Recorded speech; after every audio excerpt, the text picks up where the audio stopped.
Hello, everyone. Welcome to the fifth and last seminar of the 2021 series on Sephardi thought and modernity, co-sponsored by the Calgary Institute for the Humanities at the University of Calgary, King's College London, the International Network for Jewish Thought of Complutense University of Madrid, the Centro Sephardi Israel of Madrid, and the American Sephardi Federation, organized and coordinated by Dr. Angy Cohen and Dr. Yuval Evri. My name is Sabrina Perich. I'm an associate professor in the Department of Anthropology and Archaeology here in Calgary, and I'm honored to host you today, introduce you to our two wonderful speakers, whose gift today for you will be a unique exchange entitled Foreign in a Familiar Land, Language and Belonging in the Work of Jacqueline Kahanoff, Memmi and Jacques Derrida. Dr. Angy Cohen is the 2021 Belzberg Postdoctoral Fellow in Israel Studies at the University of Calgary. She is a cultural researcher focused on the study of personal narratives and identity construction among Jews from Arab and Muslim countries in Israel. Her approach to ethnographic work weaves together the fields of cultural psychology, narrative psychology, sociology, and anthropology. She is currently working on a monograph about personal narratives of Spanish Moroccan Jews in Israel and Argentina from a comparative perspective. Dr. Yuval Evri is the Assistant Professor of Near Eastern and Judaic Studies and Marash and Ocuin Chair in Ottoman, Mizrahi, and Sephardic Jewish Studies at Brandeis University. His research focuses on the cultural and political history of Palestine, land of Israel, focusing on Sephardi and Arab Jewish thought. His recent book, titled The Return to Al-Andalus, Disputes over Sephardic Culture and Identity Between Arabic and Hebrew, was published by Magnus Press in 2020. Thank you very much all for attending today, and I hope that you enjoy our speakers. And I'm going to turn it over to Dr. Cohen and Dr. Evri. And I will keep you at 45 minutes and give you some notifications. Okay. After the talk will be followed by a Q&A to the audience. Thank you all for coming. Thank you, Sabrina, for the introduction, and thank you all for sticking with us until the last seminar. So this series has been a modest attempt to explore the permeability of the different Sephardi cultures with a focus on their processes of modernization. Our intention was not to establish a definition of Sephardi culture, but rather to hold a conversation with other researchers about different historical and cultural processes of change in Jewish life in the Sephardic world, along with the transformation of the surrounding cultures. We wanted to explore this process of modernization through the loss or adoption of certain languages, the mutation of religious sentiments and meanings, and the impact of colonization, post-colonization, and Jewish and Arab nationalism on the relations with the non-Jewish world. These are experiences of Jewish modernization not exclusively mediated by Europeanization and secularization, which are too often ignored in the field of Jewish studies. We invited a few speakers to contribute their work and perspective to the main questions that we understood to be at the core of modern Sephardism: the politics of Jewish languages, the Judo-Arab historical bond, the place of tradition and continuity in the midst of a mainstream universalistic and secularizing Western culture, the encounter between Sephardim, colonialism, and European culture, the place and relevance of the Jewish textual tradition in processes of modernization, and finally, the kind of Jewish subjectivity that emerges from a non-dichotomic rationality, which in our opinion is one of the common characteristics among the different Sephardic cultures. We would like to thank Almog Behar, Yaakov Yadgar, Clemens Buluk, and Gabriela Bensur for their invaluable contribution to this conversation and for their generosity and willingness to build this multifaceted argument together. We would also like to thank you all for joining us and for the enthusiastic response to this series. Today, we will speak about three modalities of what we could call, maybe a little excessively, Sephardic subjectivity. That is, three ways of constituting the Jewish self, as they appear in the work of Jacqueline Kahanoff, Jacques Derrida, and Memmi. We will discuss their experience with language and their sense of belonging against the backdrop of colonialism, cosmopolitanism, and decolonization. We will discuss how categories such as Levantine, Franco-Maghrebi Jew, or Arab Jew summarize different Sephardic experiences of modernization and also different social theories and political projects. The format of this talk will be a dialogue between Angy and I, a format we consider to be a particularly adequate for this series, which we have conceived as a dialogue between the speakers and all of us here. The idea has been to build an argument together, which is what we will continue to do today as a closure to this series. For those who are not familiar with the work of these authors, we have three authors today in the center of our talk: Albert Memmi, Jacques Derrida, and Jacqueline Kahanoff. We will very briefly refer to the origins and trajectories of this of the three of them. So I will start with Albert Memmi. Albert Memmi was born, was a novelist, essayist, sociologist, and post-colonial intellectual who died in May 2020, a few months shy of his 100th birthday. Memmi was born a century ago, in 1920, in the Jewish quarter of Tunis, to a poor Jewish family. His mother, so he claimed, had a Berber roots, while his Tunisian father came from an Italian background. The family spoke Judeo-Arabic at home, but his affinity for French culture started in his education at the Alliance School, which only grew stronger when he attended the elitist French high school in Tunis and when he studied philosophy at the University of Algiers. The Nazi conquest of Tunisia in 1942 ended Memmi's trust in the civilization and in the emancipatory powers of European culture. He ended up in a Nazi war camp, which he managed to escape after writing, After writing The Colonizer and the Colonized in the middle of the 1950s, Memmi was placed at the forefront of the anti-colonialist critiques. Jacques Derrida was one of the most influential philosophers of the 20th century. Born in 1930 in French Algeria into a middle-class Sephardi family. Due to the Vichy anti-Semitic laws, Algerian Jews lost their French citizenship, which they had acquired thanks to the Cormier Decree of 1870. Being stripped of this citizenship, which Algerian Jews had been tempted to think of as their own, made Derrida realize his uprootedness and the external prosthetic nature of French as his mother tongue, as well as the absence of a community of reference with whom he shares a sense of origin. Derrida, the father of deconstruction, built a theory that calls into question all forms of purity as a motif, which in many ways mirrors his own experience of being rootless as an Algerian Jew. He died in Paris, where he would moved when he was 19. Jacques Derrida wrote in French, which was his mother tongue and that of his parents. Jacqueline Kahanoff was born in Cairo in 1917 to a well-off Jewish family. Her parents immigrated to Egypt from Iraq and Tunisia, but despite their Arabic speaking background, the main language spoken at home was French.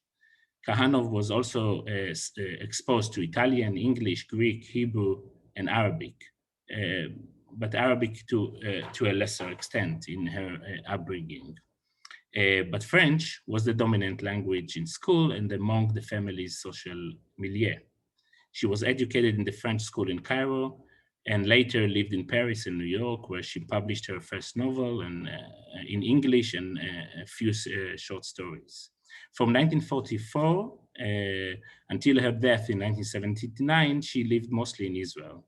Her numerous cultural and political essays were translated into Hebrew and published in the cultural journal Keshet, as well as leading Israeli literary supplements.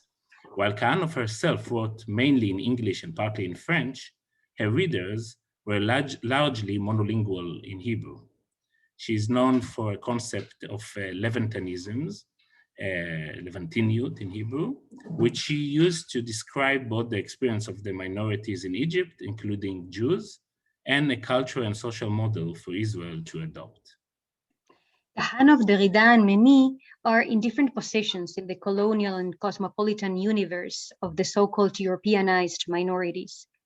Kahanoff came from the high Egyptian bourgeoisie with very limited exposure to the majority culture of her country, which made her very self-conscious about the fact that she could not speak Arabic nor follow up on the developments of Egyptian literature and intellectual life, nor could she understand the conversations between her father and grandfather.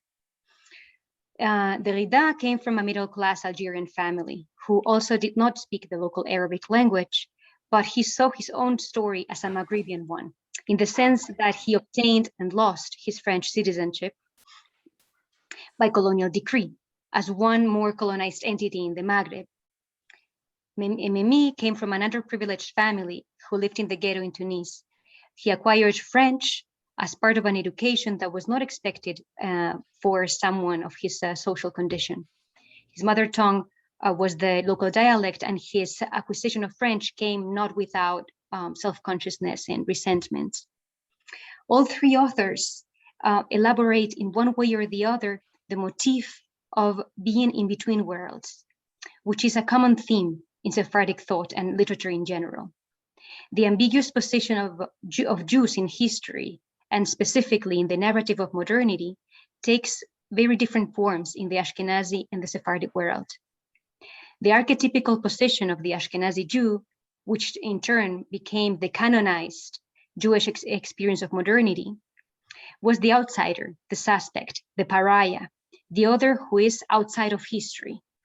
However, the archetypical position of the Sephardi Jew is not someone who is located outside of history, or outside the world, or outside of society, but someone who is in the middle, in an inherently conflicted and halfway position pulled by different forces. In modern times, this is expressed with particular clarity by Europeanized Sephardic authors. For example, the Egyptian writer Andreas Siman called himself a provisional uncertain Jew. The Algerian author Hélène Cixous described the Franco-North African Jewish experience as one of belonging constituted of exclusion and non-belonging. The Moroccan writer Ruth Knafo-Seton writes that it makes sense that I exist between languages, roam between countries, write between genres, poetry, fiction, and nonfiction, and that in a sense, I am always writing in translation. Growing up, I heard my parents speak 4 languages in a single sentence, and the list goes on and on. These are experiences of a life of contradictions that do not necessarily demand to be resolved. This experience of being in between worlds is, in my opinion, a result of at least 2 historical circumstances. One, the historical role of Sephardim as mediators, and second, the expression of this role in colonial times. The idea of the Sephardi Jews as ideal mediators or translators go back to Al-Andalus, to the Andalusian legacy of the transformation and translation through movement of people, languages, texts, poetic models, and philosophical ideas between time and space. Andalusi heritage characterized by the interconnectivity of cultures and languages. This fluidity and mobility between different national, linguistic, and literary affiliations shaped the ambiguity of their position and the ambivalence of their belonging under colonialism, which was in turn the context of emergence of cosmopolitanism, one of the landmarks of the Sephardi modernity in the countries like Morocco, Algeria, Tunisia, Egypt, etc. Thus, Mediterranean cosmopolitanism is defined as defined by the fluidity of identity attachments, the intertwinement of cultures and multilingualism, is a result of colonialism as much as it is the context of this heightened ambiguity in the Jewish position. Jews went through a process of foreignization and association with the European powers.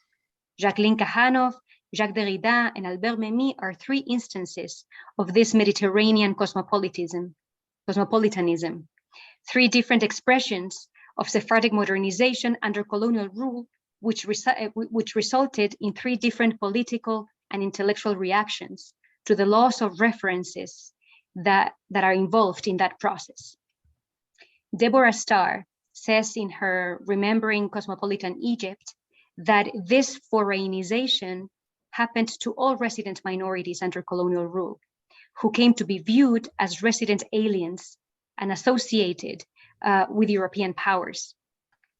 She also claims that as much as cosmopolitanism developed out of colonialism and imperial rule, it is neither reducible nor equivalent to colonialism.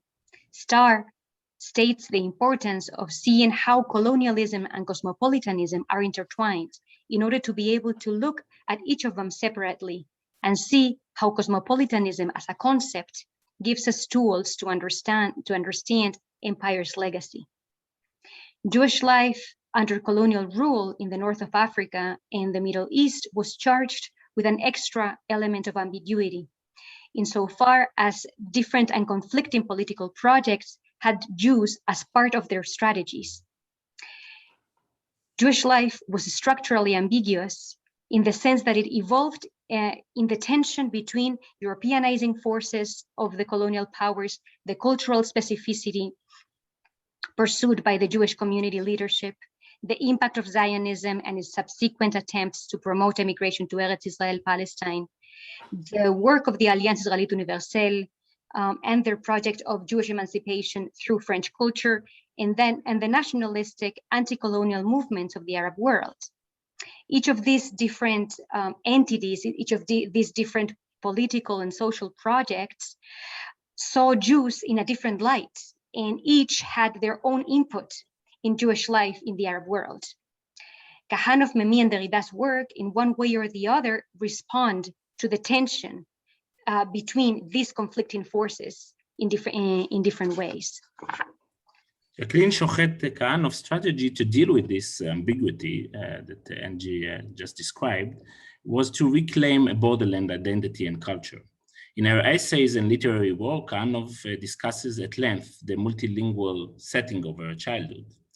For example, in the essay Culture Stillborn, she reflects critically on her generation's Eurocentric tendency to favor French or English at the expense of Arabic, the language of the land, and I quote, "The Jews were so intoxicated by French culture that they did not pay attention to the advice of the Alliance for the Jews to learn the language of the land in which they lived.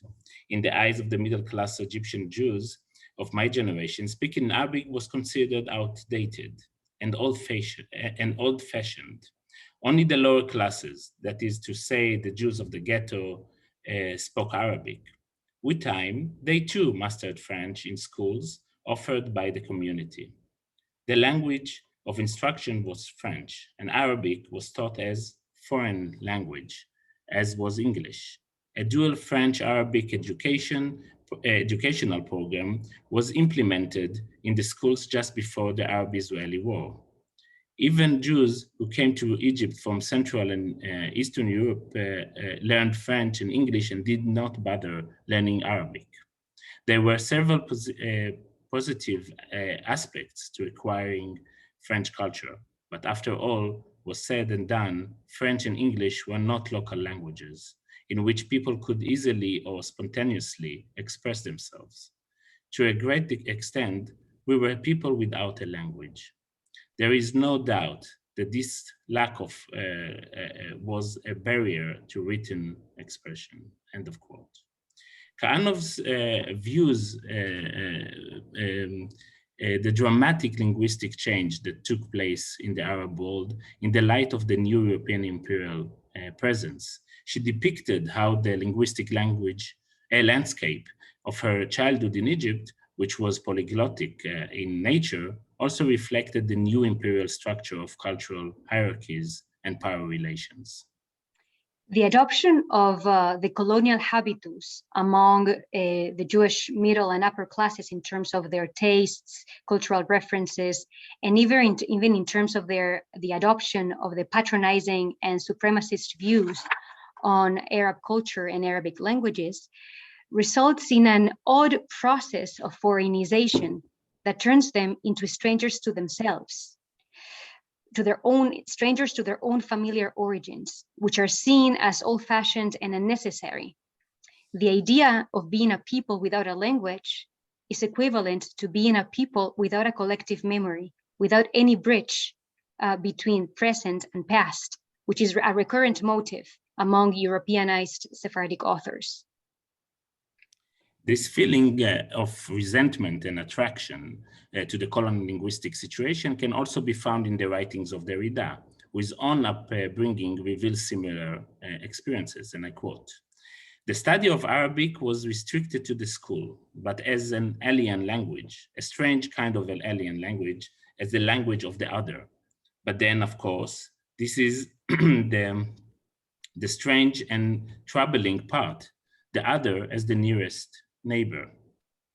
This quote is from Monolingualism of the Other, Derrida's most autobiographical book, in which he reflects on questions of language, identity, and identity by looking at the colonial Franco-Maghrebian experience. He describes how this colonial structure, cultural environment, reduces language to the one, that is, to the hegemony of the homogeneous, which makes the linguistic question become crucial to the possibility of writing, and I quote, "In what language does one write memories when there has been no authorized mother tongue?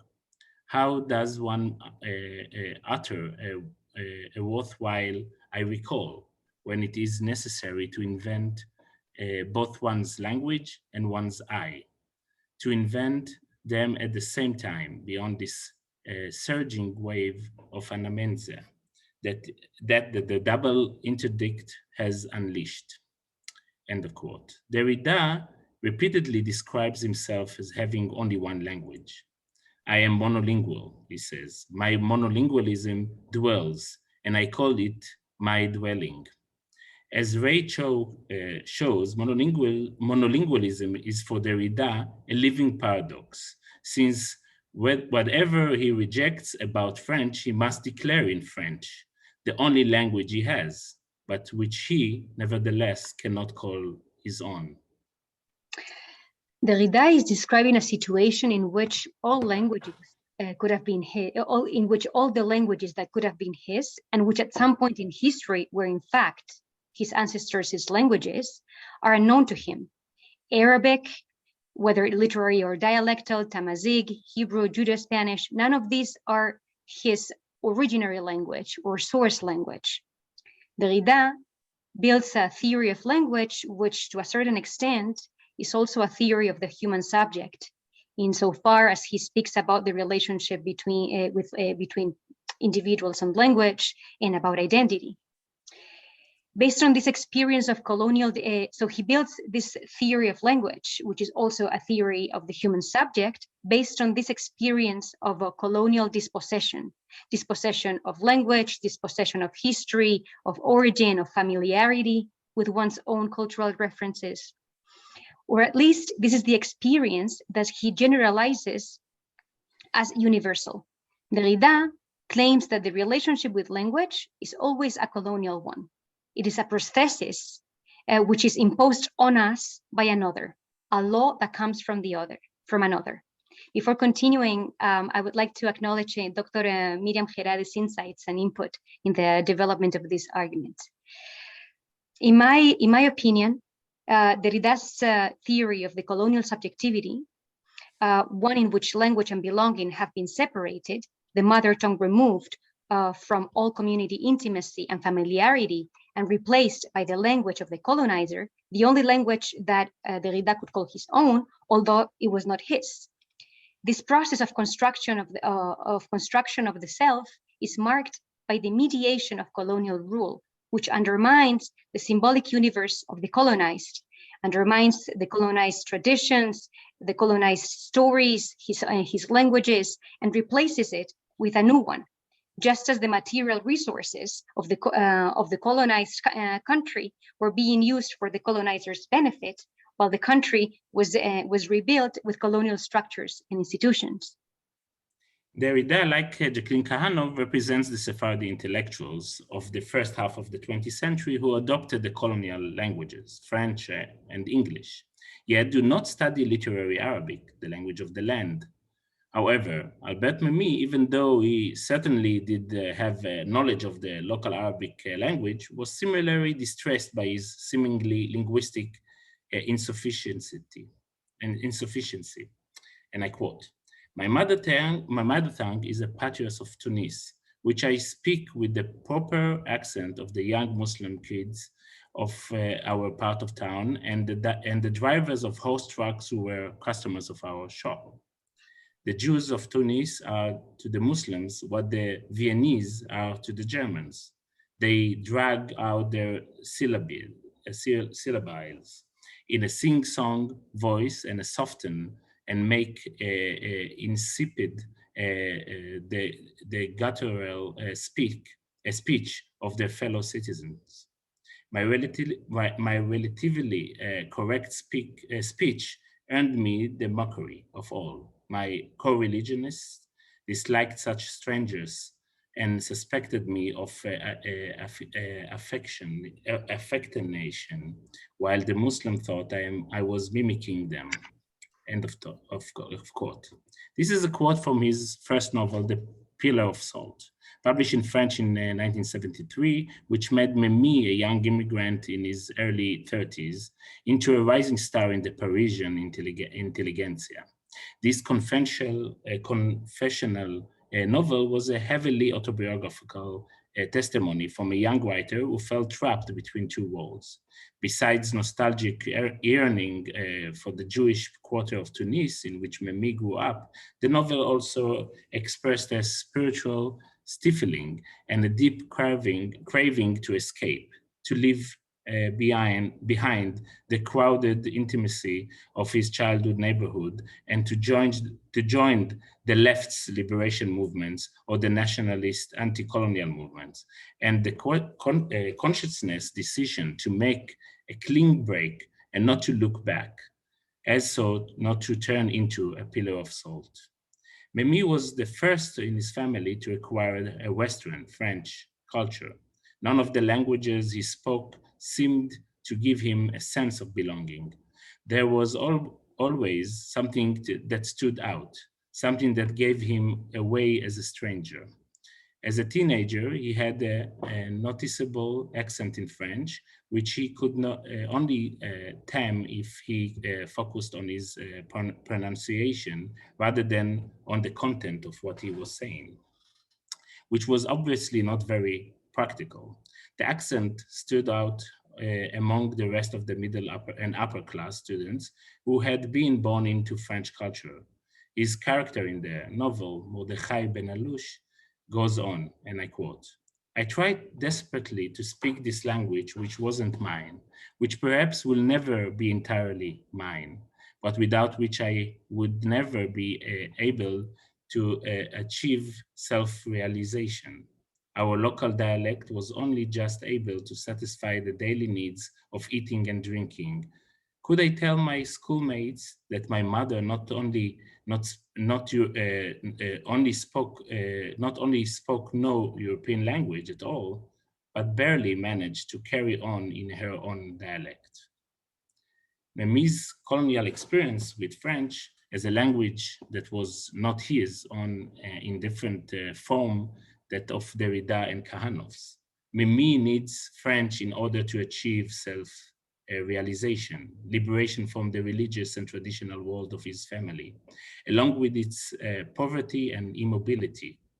The Second World War, which brought the Vichy regime and the Nazi conquest of Tunisia in winter 1942, provided a cruel awakening from that innocent fate in the emancipatory and civilizing powers of European culture. It was in this book, Pillar of Salt, where Memmi related his harsh experience in Nazi war camp, from which he managed to escape, to end up in France.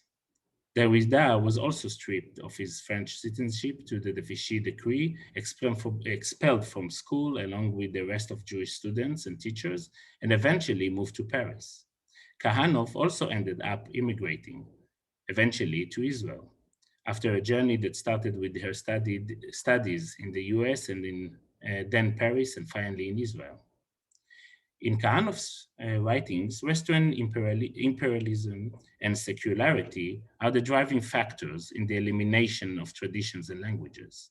We can sense her ambivalence towards the imperial linguistic settings. On the one hand, she uncovers how the multilingual and multicultural social setting emerged through the elimination of the local languages and traditions. On the other hand, she also acknowledged her privileged status as a product of a colonial upbringing. She described this tension in her essay, Childhood in Egypt, and I quote, "True, I was very young, but I also felt none of the languages we spoke could express our thought, because none was ours. We were people without a tongue, and could speak only through signs and symbols. Our elders spoke of ordinary, everyday things or about religion. Their religion was, say, Maktub, Inshallah, Amen, our Father who art in heaven, and to pray and fast sometimes, but it did not say anything about the things that were so difficult for us in life. Whether, for instance, it was right to want to the British to go, and wrong to hate them, right to learn so many things from them and from their schools, but wrong not to want to be like the British and French, or our parents, or the Arabs. We were searching for something within ourselves, which we had yet to find. What were we supposed to be when we grow up? If we could be neither European nor natives, nor even pious Jews, Muslims or Christians, as our grandparents had been, end of quote. The tension between the exposure to new intellectual worlds, cultures, and languages, with the promises and possibilities they entail, and the simultaneously loss of traditions, identities, and tongues is vivid. Like others of her generation, her exposure to so many languages was also the product of social and cultural divisions and partitions. The partition from the language of the land and the languages of the community left her generation feeling that they were a people without a tongue, unable to express their identity or sense of belonging.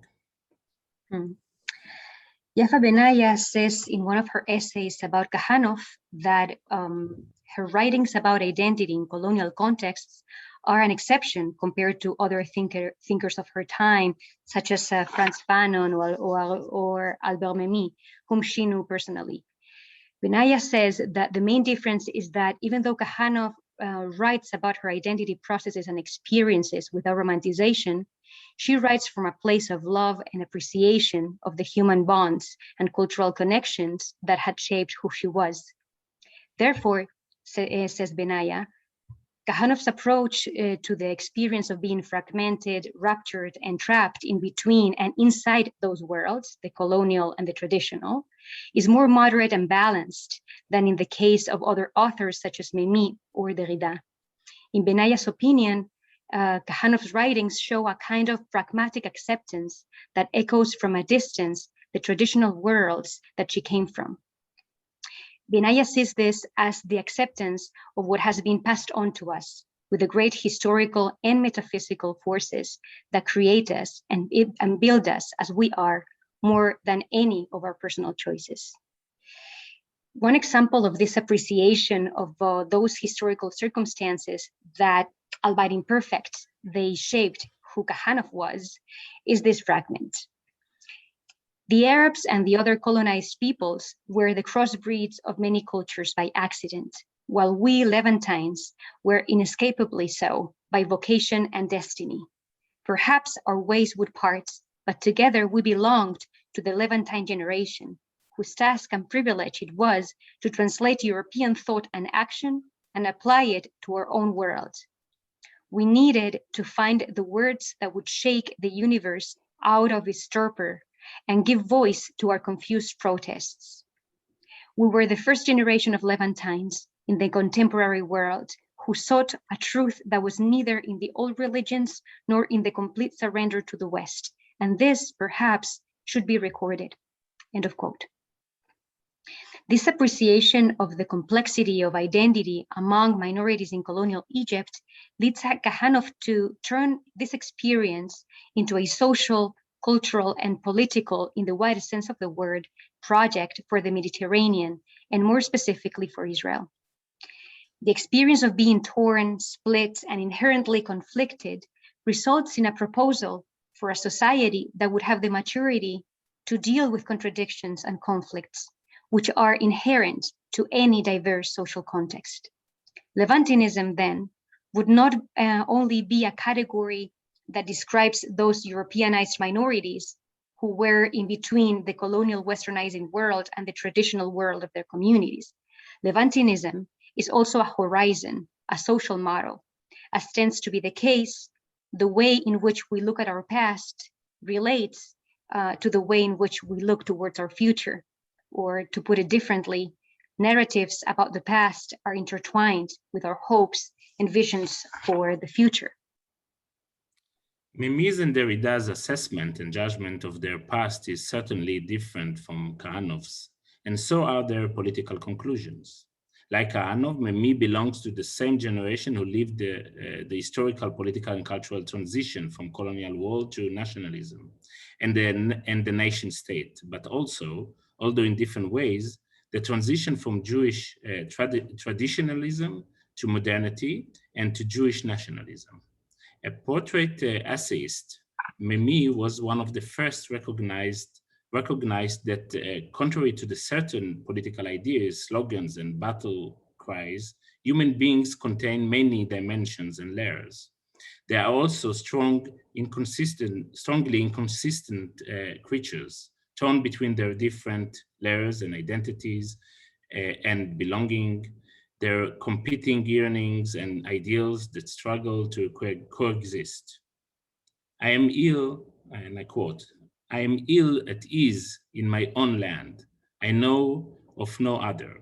My culture is borrowed, and I speak my mother tongue haltingly. I have neither religious beliefs nor tradition, and am ashamed of whether practical of them has survived deep within me.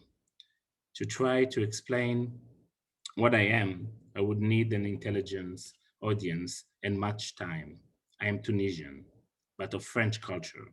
I am Tunisian, but Jewish, which means that I am politically and socially an outcast.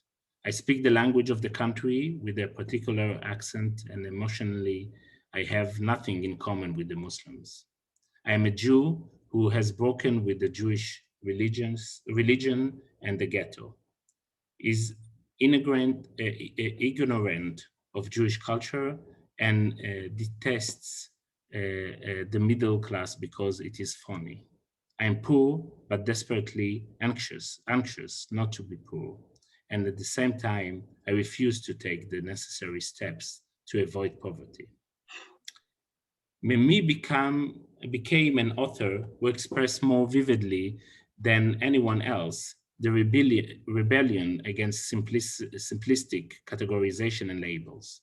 Someone who was at the same time both Jewish and Arab, Tunisian, Italian, French, African, and European, a son of a poor family and an honored member of the French literary elite, A secular believer, a Zionist who was critical of Israel, a leftist who warned against violent revolutionism, a cosmopolitan who believed in national liberation, and yet also a harsh critic of the post-colonial regimes that emerged in the global South, offering an inventory and contradictions and constantly trying to make peace between these different elements.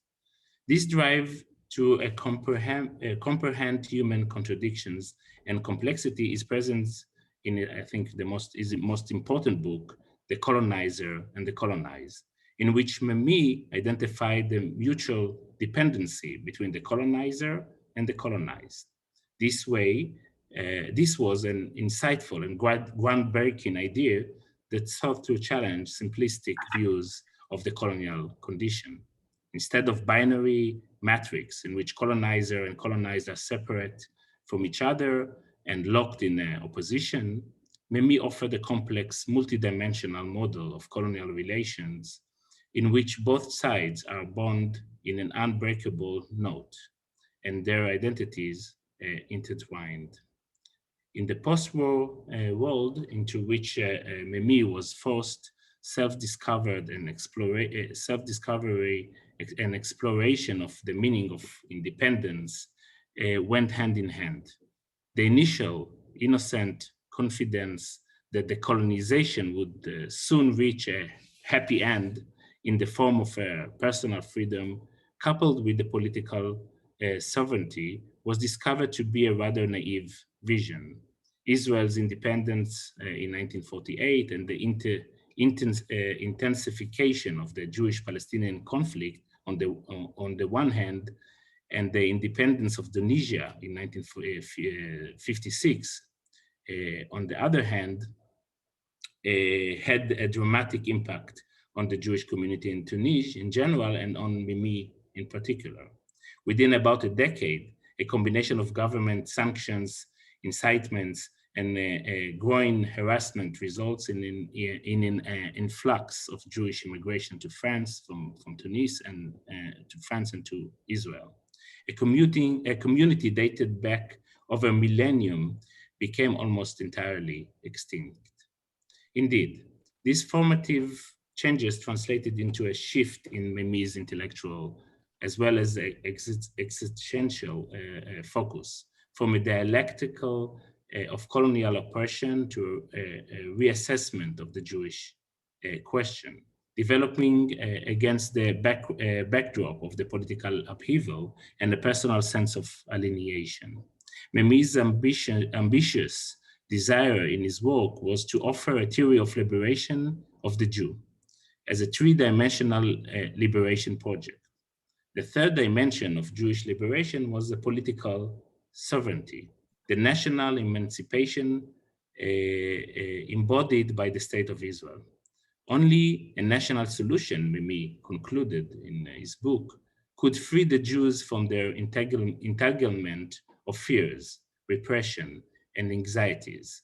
And only by settling in their ancestral land could Jews create an active, vibrant, and uniquely Jewish culture.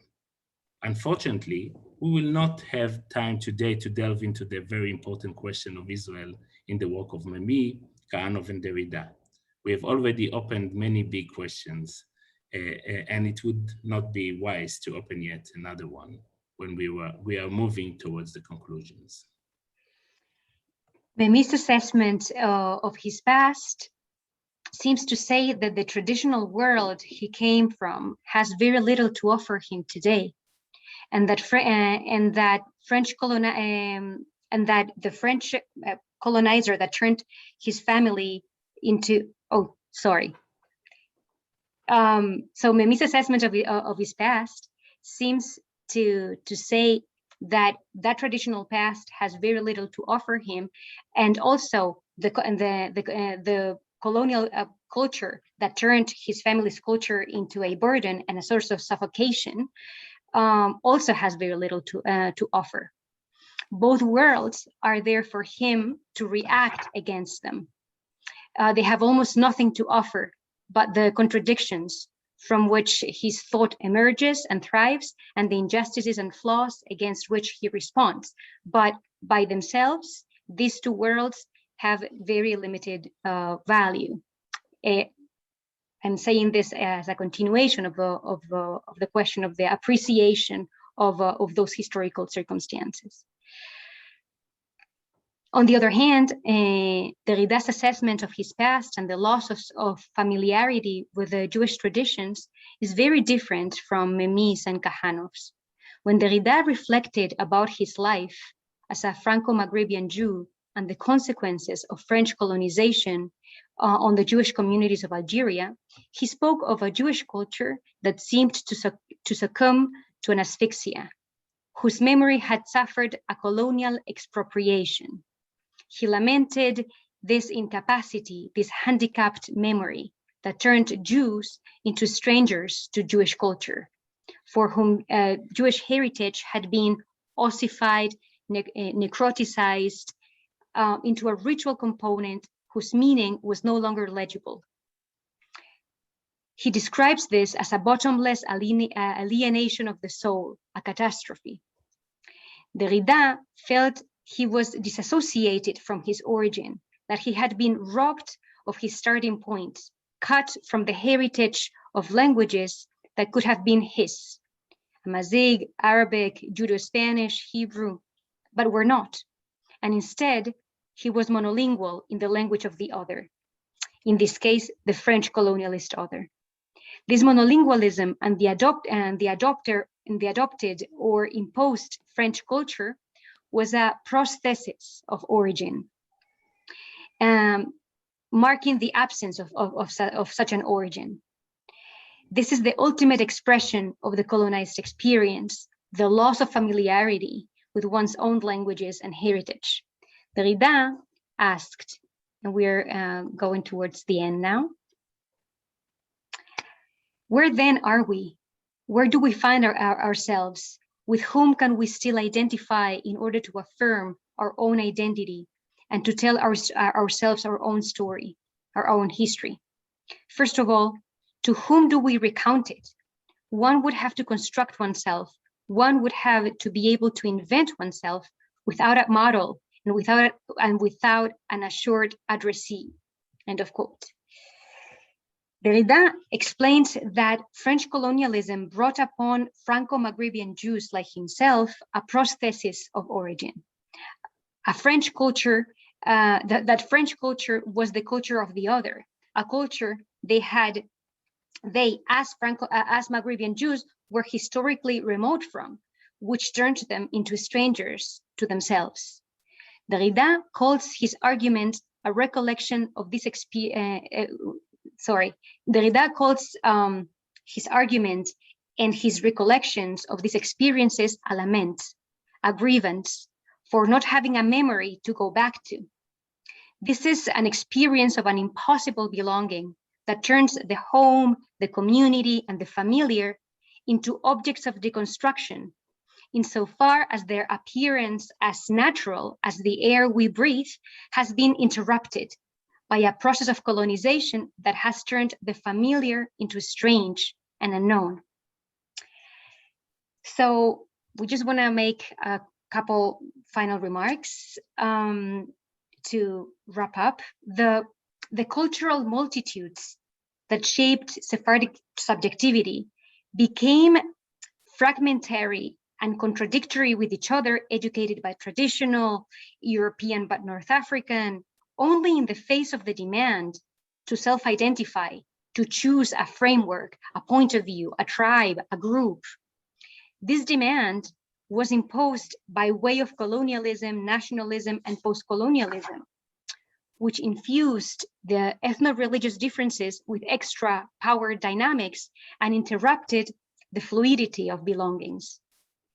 This is the historical context of Masortiut, or traditionism, as Yaakov Yadgar would say. Not by chance, Masortiim, or traditionists, are today often accused of being equidistant, of not having a real political stand. This position stands at the core of the Sephardic experience of modernization and its connection to both colonization and decolonization. Colonization disrupted the traditional balance of powers and national identities, and it was no longer possible to go back to them. Thus, the post-colonial subject has no choice but to live with a corrupted image of himself and to accept the Western element in her.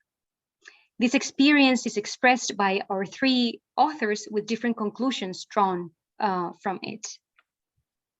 Memmi, Derrida, and Kahanoff shared the same dilemma, which dealt with the foreign relations and belonging to the colonial language, forced upon them at the expense of erasing the local languages and the community in which they grew up. The question of the unstable relations between languages, writing and belonging is common to all of them. The presence or absence of the local Arabic as the language of the past, as well as through its erasure, the symbol of the colonial situation in the present, brings back the legacy of Al-Andalus as a symbol of lost world of languages, traditions, and culture, as a symbol of ends and beginnings. Thank you very much. Thank you very much. Thank you, Angy and Yuval, for your thought-provoking exchange. I'm going to turn to the audience now and open it up for questions. And I would encourage you to either, if you feel comfortable, simply unmute yourself and ask a question. If you would like to, you can also put a question in the chat, and I'll be monitoring the chat for any questions for our two speakers today. Hi.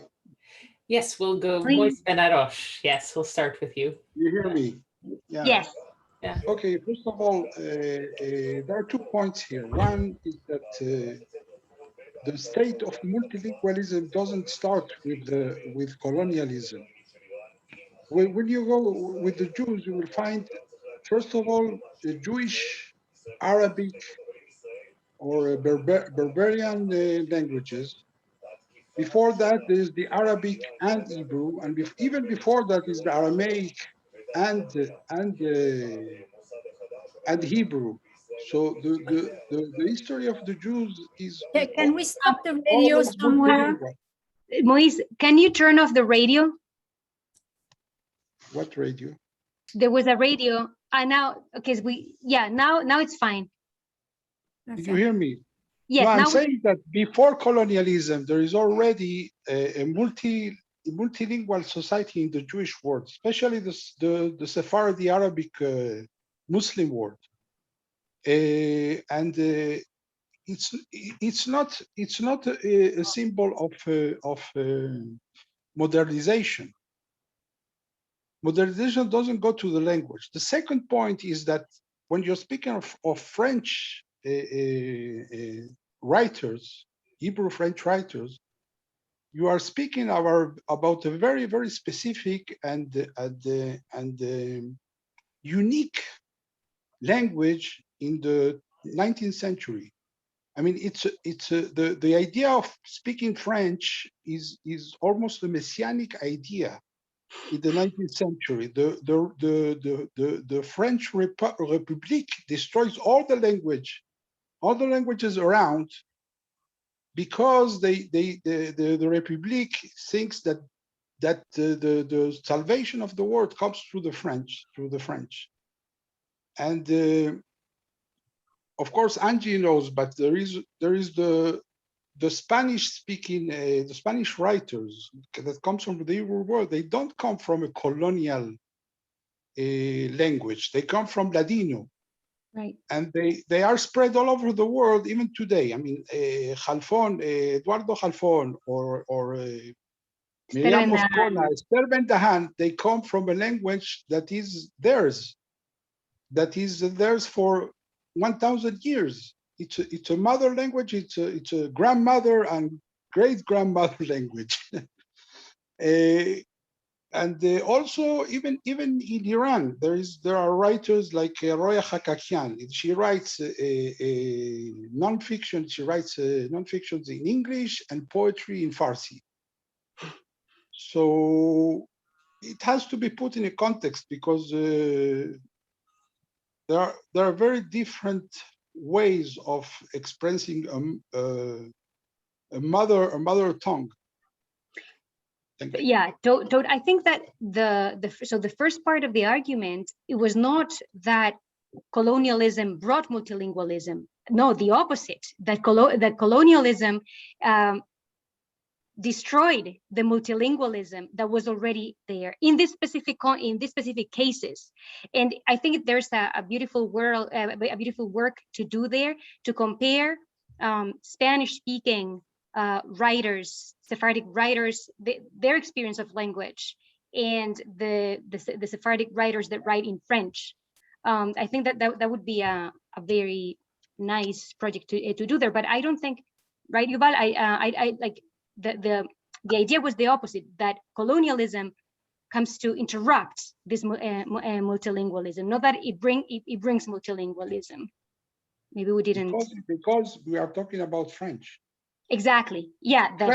French is a problem for also Arabic writers like Tarb and Jeloun. Exactly. But once they move to French, there's no way back. Yeah.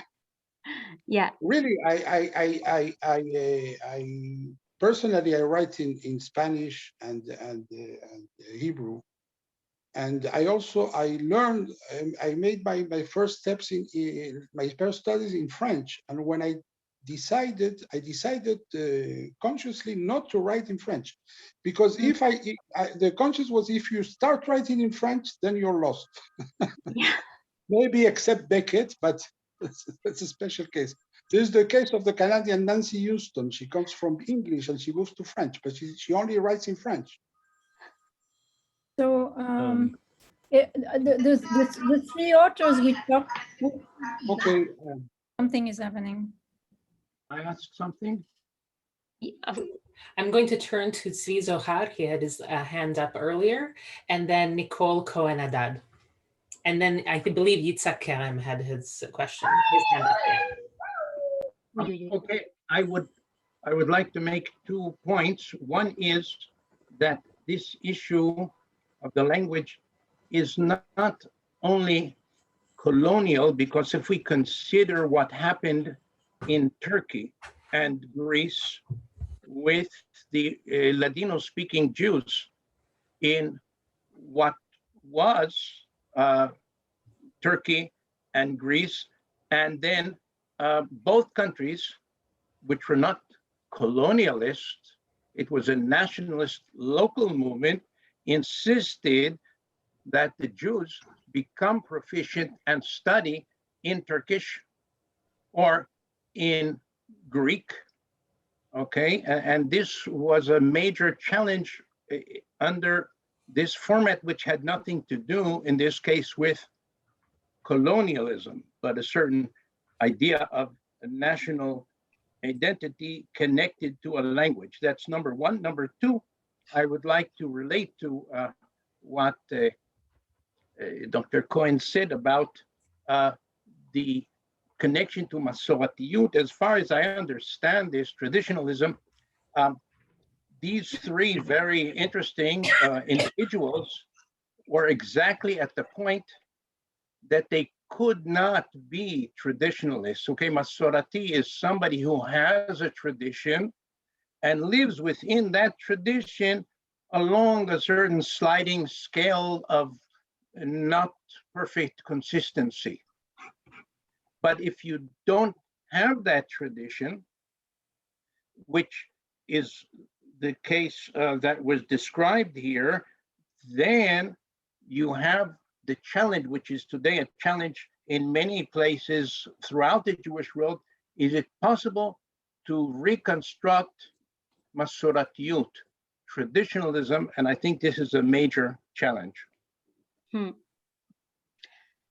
So my point was not that these authors would be an expression of Masoratiyut, but rather that Masoratiyut as a way of experiencing religious affiliations, let's say, as a way of relating to the normative system, is something that we need to trace back to a colonial setting, or that, in my opinion, the colonial setting is a particularly relevant setting to understand the development of Masortiut the way we understand it today, because it was in this context in which a tradition lost its, let's say, its naturality, or its natural components. So that's, but for sure, yeah, that their suffering comes from the loss of familiarity with tradition. So they could hardly be traditionalists. But I think this colonial setting is particularly important to understand Masortiut. I don't know if Yuval wants to add something. Yeah, I have, but I want, maybe we'll let other people ask questions and then we'll maybe answer in a few of them together. Yeah, I think I would like the next two people who had their hands up, Nicole and Yitzhak, if you could give your questions in sequence, and then we'll have answers from Angy, Yuval, and then I'm going to collect some of the questions from the chat. Okay, Nicole, I don't have a question. What I want to say is that I don't think it is colonial. I think it is French, but if you look at the French in the metropolitan French in France without the colony, 1789, 1791, the Jews were changed then. It was not within the colony, it was within France itself. So it is France, it's not colony, the colony, it is just French. Whether it's colony or not colony is the same. It's just they did it for the French Jews, for the Jews in France proper before that, and then the Jews in the colonies, they did it later. Like in 1870, they forced the Jews to become French, and they did it before 1870. It started in 1841 already to change the code. So that's what they've done. But it's nothing to do with the colony. It's just the French. And then maybe we could look at the British and see how different maybe they are or are similar. I don't know. But that helps to compare things so that we can get out of the out of centering it to. But I don't think it was the colonial part is there. I think it's the French. That's just the French, and they did it. There where? What do you mean? I don't think the colonial. I don't think it's the colonial situation. I think it's just the French, whether it is in France proper or in the colonies. The French did it in 1789 to the Jews in France. They didn't have to have a colony to do it to them, to do this exact same thing, to take them off their, to break them of their Masortiut, if you want, or whatever else, and to force into them the language and all kind of things. So this was then done them, and to the other Jews in the colonies was done later. But it is the same mechanism, and it is not a colonial mechanism. It is a mechanism of the French Revolution and a few other things. I mean, Napoleon and all that stuff, but it is not, I think it has nothing to do with the colonies or colonialism or anything like that. I think it's really just that. And the French in 1789 and 1791 had to also go through the same process. Well, that's my idea. Okay. I'm going to take the host's prerogative and add just a follow-up and then turn to Yitzhak, who has been very patient. I guess building, but changing a little bit what Nicole said, how much do we have to pay attention to the actual linguistic and cultural form of colonization of these writers, and how emblematic are they of a response to colonialism in generally, or those particular forms of colonization? You know, in the Balkans, for many languages, Ottoman colonization was a period of effervescence of Ladino publications, and all sorts of languages were undergoing revitalization, and not just revitalization, but growing structural cultural production within the empire. And how does this experience contrast with different forms of colonization? And that monolingualism, it takes the World War II to bring about that monolingualism rather than that period of colonization. And Yitzhak, please, yes. And we'll collect this as the last question, and then we'll have you answer. In the discussion, you're missing two basic terms: Orientalism and a rehashing of Europeanization and secularization. Okay, for sure, the overwhelming motif here is the demise of the Jews of the Arab world with colonization. Okay, there's no doubt about that. But parallel to that, there's the trend of Europeanization and the aspiration to follow France and French culture, European culture, to be uplifted by European culture. That's what happened in the Balkans. But that was at the expense of Sephardic tradition and languages and religion. So if you go back to what I wrote and Rodrigue wrote and Esther Ben Bassat, you'll see that all this Europeanization and led to secularization. And this is the destruction of these cultures. What we have in Israel is some revival. Jacqueline Kahanoff of the three was the only one, because she came to Israel, she experienced the revival and put it in terms of Levantinism.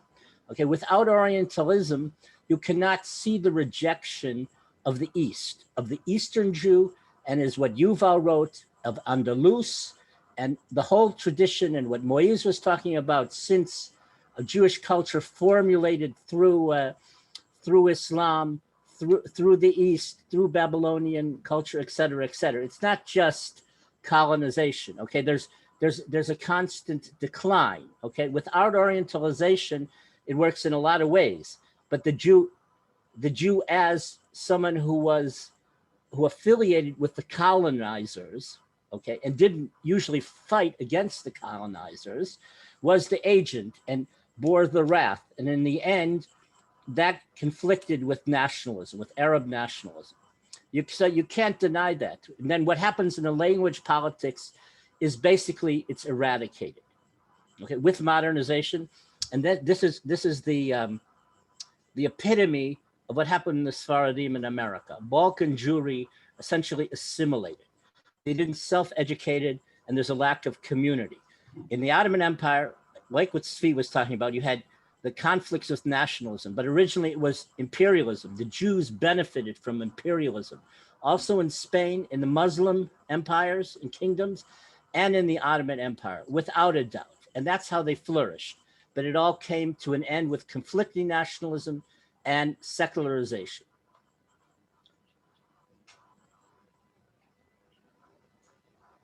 I will turn to Angy and Yuval now. Yuval, do you want to respond? Yeah, so I think there is a theme that's going with Yitzhak and Zvi and I think it's connected. I think, and of course Moïse. I think first of all we have to think. Yeah, of course, colonialism is not. It's not the. I think that it wasn't our argument that colonialism was the only catalyst of going to be monolingualism. But we have to understand that in that time, the invention of monolingualism, it's a European invention in a way. In the 18th century, even German, if you were speaking, what is a German language, was invented in the 18th century. Yeah, there's parts of German that speak in almost a different kind of dialects and languages. Yeah, and of course Italian and other languages, and of course France in French in that sense is part of it. So part of in the background it's that kind of a process. It's a national process, but connected to imperial motives, and it's going together. It's the process to monolingualism. Even when we're talking about multilingualism, we're already assuming that there is monolingualism. You don't have multilingualism without a different monolingualism, different languages between them. Before that, you have a different kind of heteroglossia. You have a connection of languages that the borders are more fluid. So when we started to talk about multilingualism, in a way, we're already talking about borders between languages and binaries of languages. And then we're talking about translations that have to be from one language to another.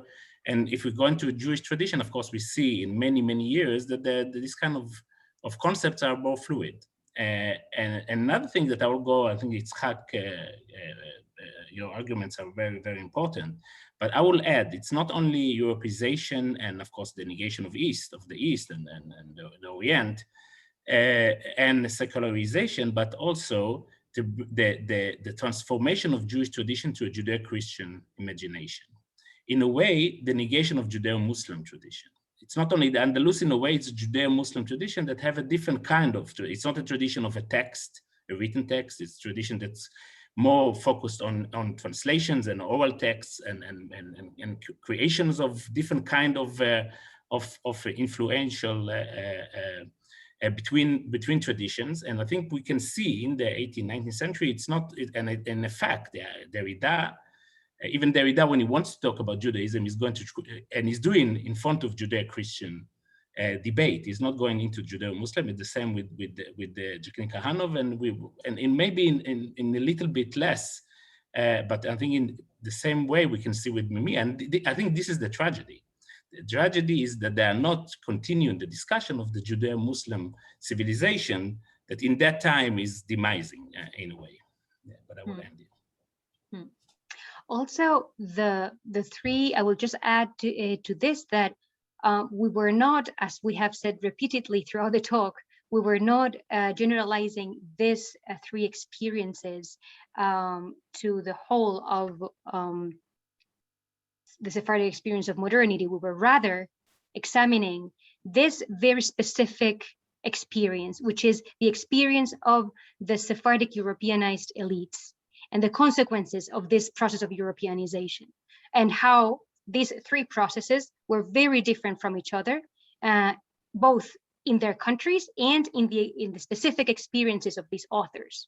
So it's not we were not making a general claim about Sephardism, but examining these experiences that tend to be overlooked when thinking about modernity.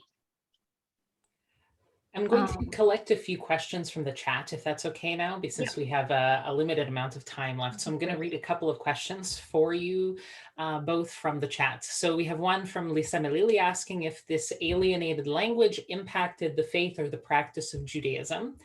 And building on some of the earlier questions, Mark Atan asks, are the specific subjective responses you're describing specific to place and class, rather than a more universal Sephardi experience of engagement with modernity?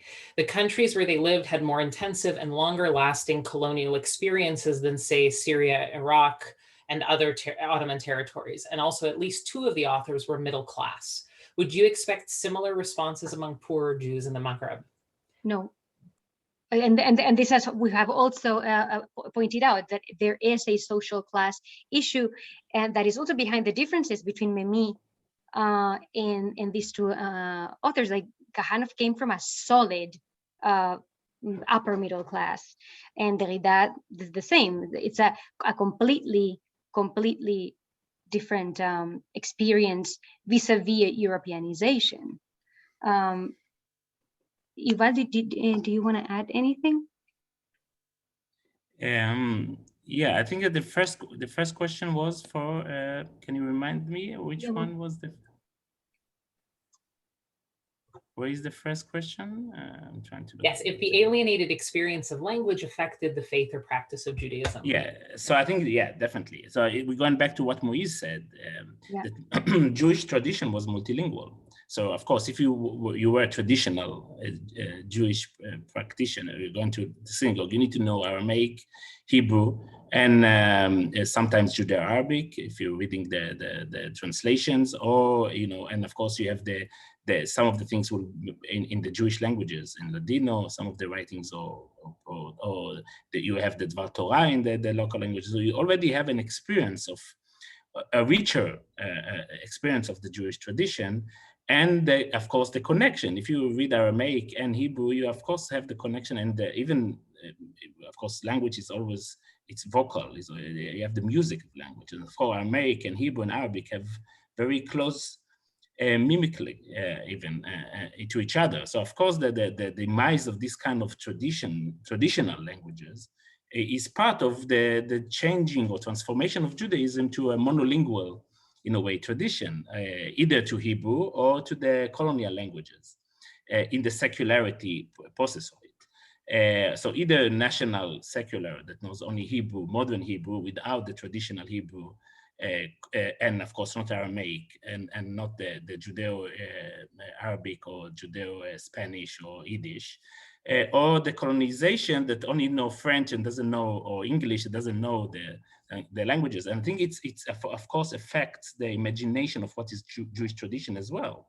So Jewish tradition is becoming vis-a-vis either only Christianity and the connection with Christianity through the European languages, or only nationality and without even any connection to halachic or law or Judaism as culture. I'm just going to ask, Marka Tan, you have your hand up. Is there something that you wanted to follow up with your question from the chat? No, thank you very much. I've enjoyed this greatly. It's very illuminating. I'm so glad. I just wanted to add, with regards to how this affected Jewish practice, something that that is a recurrent motif, not only among these authors, in general, among European and Sephardic authors, is this idea of the loss of familiarity, feeling alien, feeling not familiar to what is closest to you. This is actually, this relates to Freud's definition of the sinister. When you are supposed to know this, and and this has to be intimate, not only familiar, it has to be intimate for you, and you have lost that. And there is I hear at least like some echoes of embarrassment, of shame, because what is familiar has become so remote. And this is not something that you learn on a book. This is not something that you can learn reading. This is something that has to do with everyday life relations that become incompatible, odd, a burden in this other process of liberation, emancipation that is promised to you. So this loss of familiarity, I think, is one of the most painful consequences. I'm going to pick up a few more questions from the chat. There are a couple of comments which the audience may find useful. Joyce Zonana says, I want to call attention to another Egyptian Jewish contemporary author, Toby Nathan, who recuperates Arabic and traditional Judaism in his fiction and nonfiction. And Monique Balbuena says, and Marcel Benabou is a good counterpoint to Derrida. And there's a link for those of you who have access to the chat. I have a question here from Rick Gold, who would like you to address the debate within the Alliance Universelle regarding the inclusion of Arabic within its curriculum. How did this debate reflect the vision that AIU had for Jews as a minority within their countries? We'll start with that one, and then I have a couple more. Yeah, if I can start, Angy, is it okay? Yeah. So I think that I was already wanted to mention, of course, that it's connected to all the three figures. It's the Arabic, the absence of Arabic, the negation of Arabic, and that will be, of course, we know, fast forward, the big tragedy of the Sephardi Jews in Israel. And the negation of Arabic as their language, and of course the language of the land, and their option to be connected to the Middle East. So as we know today, there is a survey that was published a few years ago that only 4% of Israeli Jews can speak Arabic today in Israel. And of course, out of them is also Arab Jews or Mizrahi Jews. And if we're going back to the early 50s, almost 50% of the Jewish community spoke Arabic and came with Arabic. But what we have here, we have an interesting case study of people that their Arabic was already been erased in their countries. So that's the interesting figures of course, Kahanoff is talking about it. They're studying Arabic, the language of the land in Egypt, as a foreign language. It's the same as Derrida, and for Memmi, maybe at home they speak Arabic, but at school they don't learn Arabic. And for the question, in Iraq, they insisted, the intelligentsia in Iraq in the early 20th century insisted that if the Alliance wants to open a school, Arabic have to be a language that's been studied. And you can see that the Arabic, the Jews were important part of the Arabic literary circles in Baghdad, in Iraq, until the end of the departure, mainly in 1950. So this is a different kind of trajectory. So they kept their Arabic, but the tragedy came later in Israel. So in the second, third generation, even writers that came and wrote in Arabic, Iraqi Jewish writers that wrote in Arabic in the 40s, immigrated to Israel. They didn't have the place, they didn't have community to continue writing in Arabic. You have only few, of course. Amin Nakash is the most famous one that continue writing in Arabic, but as Son Somech said that they are kind of writers without a community, without a readers. And the tragedy was that the second and third generation are not writing Arabic anymore. Hmm. Yeah. I'm going to collect a couple more comments. Bruno says, sorry, no voice today. I write in languages that fit the experience. For example, I write poetry in 3 languages where I experienced wars as my poetry where I experienced wars as my poetry deals with war. Moreover, beyond the historiographic context, we all know there are myriad ways people engage with language, generally speaking. That too might have played a role in people's ability or comfort levels with speaking other languages, perhaps. And Damien asks, but colonialism arguably flattened linguistic diversity for Spanish-speaking Jews as well, no? I.e. the Philo-Sephardic cultural movements underlying Spanish imperialism in the north of Morocco and dialect flattening of Moroccan Ladino, Haketia into Andalusian Spanish throughout the late 19th and early 20th centuries. Can I answer this last? So, I mean, yes and no, because Haketia became like there was a transition between Haketia and Spanish because it's just so close. In Haketia basically became a repertoire of words and expressions and blessings that were used in the community, in the home, as a way of recognizing each other, as a practice of community belonging. But that was way before the transition from Haketia or Judo-Spanish to Spanish was prior to the formal establishment of the protectorate in Morocco. There are a lot of very interesting articles about this, but already by the end of the 19th century, Jews in cities in northern Morocco were speaking Spanish from Spain, and with a particular. It's not that the Tetuani Jews, Tangerian Jews, they have a particular accent. You know that it's not a Spanish accent. It's a particular kind of accent. So it was a transition that was very easy, and as Moise was saying, these are people that have been speaking Spanish for generations and generations. So the transition from Peninsular Spanish to the kind of Spanish that they were speaking to this like Peninsular Spanish was a pretty soft one, and they didn't actually lose that repertoire because that repertoire continues to be used until today. Maybe Moise can say something about this.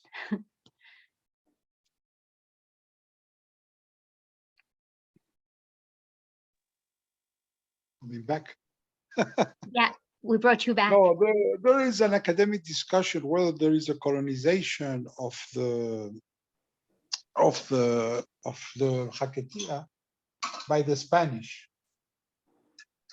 And the case was made by the late Dr. Lina Pinto. She said that my Haketia was colonized. There's a case to make for it, but I think that basically what I think is that Haketia and Spanish and Ladino and are the same language in different conditions.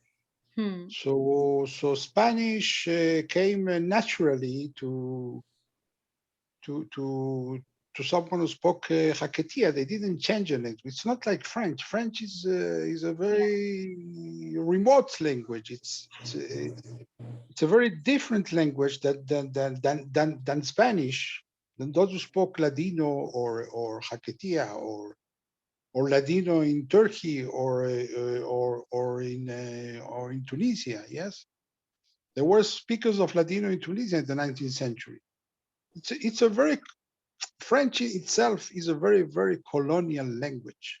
It's the essence of colonization.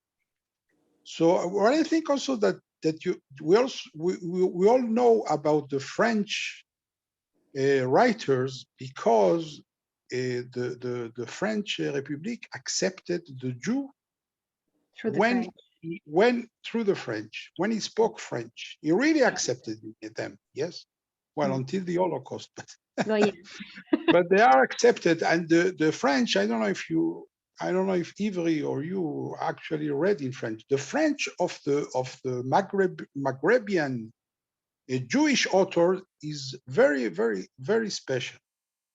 It's a French of someone who wants all the time to prove that his French is the best French in the world. Derrida speaks about that all the time, right? How he doesn't believe. At some point, he said something like, "I have invested my whole life in the deconstruction of the idea of purity, and here I am defending the purity of French." It's not, even for Derrida, it's not a natural mother tongue, written mother tongue. It's exaggerated, but the French language itself asks for if you speak French well, it's like the Chinese. If you speak, it's like you write Chinese. If you speak French very well, you are an intellectual. That defines you as an intellectual, which is something that doesn't happen in any language, not in Hebrew or not in Spanish. Or not in Arabic, maybe. Also in Arabic and the written Chinese. If you know the Chinese alphabet, you're already a scholar. Yes. So it's probably different also in English, or it has to be. It should be investigated. I know more about the Spanish word, but the Spanish word of Ricardo Barnatan, for example, there are people. These are writers coming, poets and writers, coming from the Ottoman Empire, and in the Ottoman Empire they already spoke Spanish. The Jews spoke Spanish. So it's not moving to a completely other monolingual language. It's different than that. Okay. As we are coming to the end of our time together, I'm going to ask Angy and Yuval if they have any final words to say, and then we will wrap it up. Just thank you. Thank you so much, everybody, for being here and for your support and for this great conversation that we always have. Thank you, really. Yeah, thank you, Sabrina, for sharing this wonderfully, yes, and for everyone to stick until the end. And then we are really happy, and thank you, Angy, for the dialogue along the year, and of course, I'm working on this conversation, and we are sure that this kind of, we're still thinking about the other formats, but we are sure, we're definitely sure that there's gonna be a continuation to this conversation. Yes, yes, we will keep you all posted. Thank you very, very much. Thank you everyone for attending today on behalf of the Calgary Institute for the Humanities and the University of Calgary. I'm thrilled that every time we've had these talks, we've had such a big and engaged audience. So thank you very much. And in speaking with Angy, I believe that we will be returning next year with a similar speaker series co-sponsored by the University of Calgary and Brandeis University, with Drs. Cohen and Evri at the helm again. Keep an eye in your inbox over the summer for another great year of programming on Sephardi lives, histories, languages, ideas, practices, and loves. And thank you all very much for a wonderful series. Thank you all. Very much. Thank you. Bye. Thank you. Bye-bye. Bye, Angy. Bye-bye.